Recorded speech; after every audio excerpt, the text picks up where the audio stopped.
Statistics for beginners. How easy it is to lie with statistics in business, social science, politics, criminology, and law.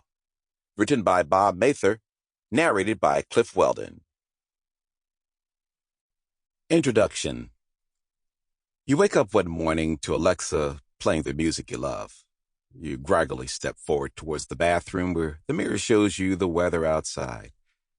As you get ready, the breakfast downstairs has just finished cooking. Your coffee has already been brewed and poured for you. All you need to do is go downstairs and enjoy a nice breakfast before you get in your car that drives you to work by itself. This is what is known as the Internet of Things. The proposed future of what the Internet will be. A world where you can have the ease and luxury of many sci-fi films. Do you know what powers such technology? The world of statistics and machine learning. It is statistics in which the computers learn what time you get up, what type of food you like, what temperature you like, and the list goes on. It's also what monitors your health as yourself as a society. It's what allows cars to drive themselves thanks to the probability matrices. In a world that is powered by statistics and machines that learn based on these statistics, how dangerous is a statistic that lies? Cannot escape statistics. Statistics is how society works. You can't really escape statistics because it pretty much decides how laws and rules are made. In the past, laws were primarily made up based off of what people liked and disliked. This was due to religion most of the time. What most people were afraid of or disliked the most is what was made illegal. Therefore, if people thought that dancing was a work of the devil, then it would be outlawed.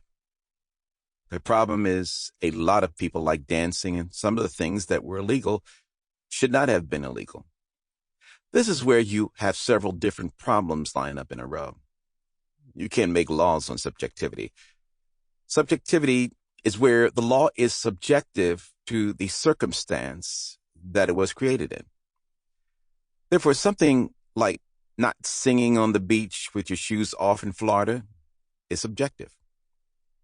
Many of the strange laws that we have in the past were based on subjectivity, which is to say the circumstance is what created them. The laws don't really make sense and no one can logically justify it. However, there are some subjective laws that persist in the world. These are mainly in countries that are heavily ideological. While I'm not going to get into the details of these countries, I will say that the more technologically advanced societies have moved vastly away from the subjective laws and are almost always relying on statistics. Statistics run our medicine.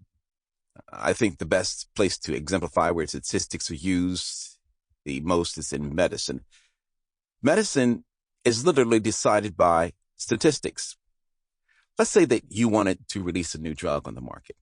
You wanted to find a drug that could cure nail biting.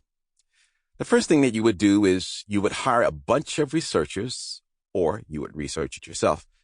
But ultimately, you'll want to gain statistics on why people bite their nails. You couldn't even begin your project without learning the why, which is defined by statistics. However, let's go into a little bit more detail. Once you figure out the why, you then want to create methods for determining the best case of action or medicine.